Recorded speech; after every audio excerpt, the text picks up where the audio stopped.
Hello everyone, good morning. আমি শ্রাবন্তী, মাই simple লাইফস্টাইলে তোমাদেরকে জানাচ্ছি অনেক অনেক ওয়েলকাম আর অনেক অনেক ভালোবাসা।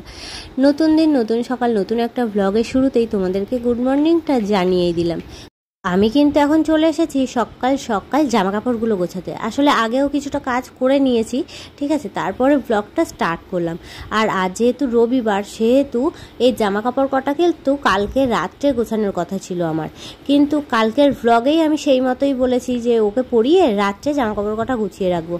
কিন্তু বসে বসে ভাবলাম, জানো তো, যে আজ রাতে করব, ওর থেকে কালকে তো রবিবার, কাল সকালে না হয় করব। তোমাদের দাদাভাই বেলা করে উঠবে, ছেলে বেলা করে উঠবে, তো ওই যে একটা ছুতোনাটা পেয়ে গেছি, ওর জন্য কালকে আর কাজটা হয়নি, সেই কাজটা আমাকে এখন করতে হচ্ছে আর কি। এটাই হয়, জানো তো, একটু যদি মানে গা ঢিলেমি দিয়ে দিই, সেই কাজটা পরে গিয়ে করতে হয়, আরও বেশি মানে সময় চলে যায়।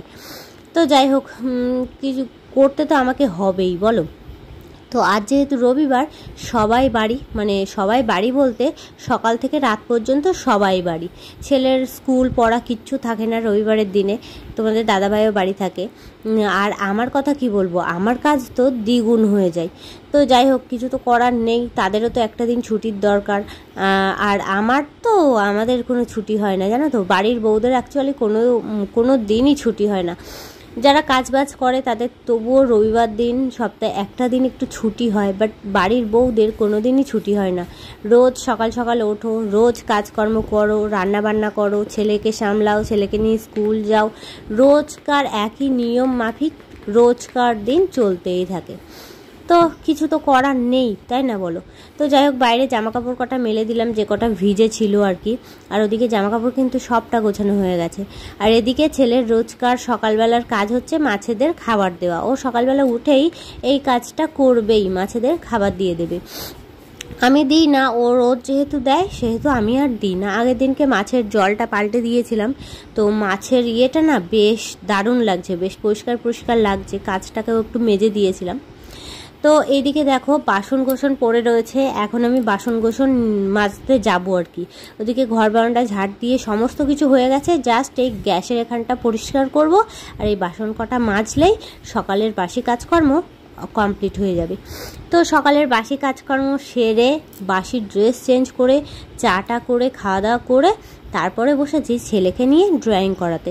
ছেলের কিছুদিন পরেই আর কি ড্রয়িং পরীক্ষা রয়েছে একটা, তো সেক্ষেত্রে ওই কিছুটা প্র্যাকটিস তো বাড়িতে করাতেই হবে, তাই না। তো তার জন্য ওই ড্রয়িংটাই প্র্যাকটিস করাচ্ছিলাম বাড়িতে বসে বসে। আর এদিকে ওর পা কেটে গেছে আজ সকালবেলা, সেটাই ও বলছে, মা একটু দেখাও সবাইকে আমার পা কেটে গেছে। তো সকালবেলার খাওয়া দাওয়া কিন্তু আমাদের কমপ্লিট হয়ে গেছে, জানো তো, সেটা তোমাদের সাথে শেয়ার করিনি। রবিবার দিনের এত কাজ থাকে যে সব কিছু তোমাদের সাথে মানে কোনো কিছুই আর কি ঠিকভাবে শেয়ার করতে পারি না। অন্যান্য দিন আমি যেমনভাবে ব্লগ বানাই, সেইভাবে রবিবারের দিনটা না হয়ে ওঠে না, অনেক ব্যস্ত থাকি আর কি, বোঝই তো। তো যাই হোক, এখানে দেখো দুরকম মাছ রয়েছে, একটা হচ্ছে রুই মাছের পেটি বা কাতলা মাছের পেটি এরকম কিছু হবে, আর একটা হচ্ছে ইলিশ মাছ। তো দুরকম মাছ না, 3 রকম মাছ এনেছে। আর রয়েছে হচ্ছে পুঁটি মাছ, এই দেখো এখানে পুঁটি মাছ রাখা রয়েছে ওই গাবলা দিয়ে ঢাকা। তো ভাবলাম 3 রকম মাছ, ছেলে পুঁটি মাছটা খুব ভালো খায়, আর ওর বাবা বলেছিল কি করব, কি আনবো বাজার থেকে, তো বলেছিল পুঁটি মাছ নিয়ে আসো। তো তার জন্য পুঁটি মাছটা রান্না করব, আর হচ্ছে ইলিশ মাছটা রান্না করব। আর এই যে রুই মাছটা আমি ফ্রিজে রেখে দিলাম ঢেকে, এটা কালকের দিকে করব, পরশু করব। তো যাই হোক, তারপরে কিন্তু আমি স্নান করে নিয়েছিলাম, মানে রান্নাটা সেরে তারপরে স্নান করে নিয়েছিলাম, আর স্নান করে পুজোও দেওয়া হয়ে গেছে। দেখো, স্নান করে পুজো দেওয়া এটা হচ্ছে সব থেকে বড় কাজ, মানে আমার কাছে তো সব থেকে বড় কাজ লাগে এই পুজো দেওয়াটাই। তো যাই হোক, চলো কি কি রান্না করলাম আজকে সেটাই তোমাদের সাথে একটু শেয়ার করি। এই দেখো, এইখানে রয়েছে ওই যে পুঁটি মাছ ভাজা আর উচ্ছে আলু ভাজা, যেটা সকালে হয়েছিল উচ্ছে আলু ভাজা। আর এইখানে রয়েছে ইলিশ মাছ সর্ষে বাটা দিয়ে। জানো তো, অনেকদিন পর ইলিশ মাছ খাচ্ছি, সেই বাপের বাড়িতে গেছিলাম তখন খেয়েছিলাম, তখন পুরো টানা 2-3 দিন ইলিশ খেতে খেতে না পুরো ইলিশের ওপর ঘেন্না ধরে গেছিলো, মানে এত ইলিশ খেয়েছিলাম। তো যাই হোক, বিকেলবেলা দেখো একটুখানি ঘুরতে এসেছি, আজকের ব্লগটা পুরো হজবরল হয়ে গেছে, বুঝলে তো। তো বিকেলবেলা আমি আর ছেলে বেরিয়েছিলাম আমাদের এই বিলের ধারটাতে। এই দেখো এইখানটা নিচু, তাই এইখানটাতে জল জমে গেছে। আর কোথাও তেমন জল জমেনি আমাদের এইদিকে, তো এইখানটা একটু নিচু মতো, এখানটাতে গর্তও আছে, এইখানটাতে জল জমে রয়েছে, দেখছো। গুড ইভিনিং বন্ধুরা, সন্ধে হয়ে গেছে আর আমরা গেছিলাম একটা দরকারে একজনের বাড়িতে। তো তারপরে এসে দেখো ছেলেকে আবার ওই ড্রয়িং নিয়ে বসিয়েছি, এরপর একটু পড়াশুনোও করাবো, ঠিক আছে।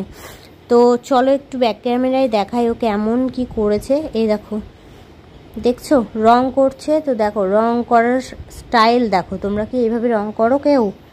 দেখো। তো যাই হোক, আজকের এই ভিডিওটি এ পর্যন্তই বন্ধুরা। তোমরা খুব ভালো থেকো, সুস্থ থেকো, সাবধানে থেকো আর আমার পাশে থেকো। ভিডিওটা ভালো লাগলে লাইক কমেন্ট করে দিও। টাটা।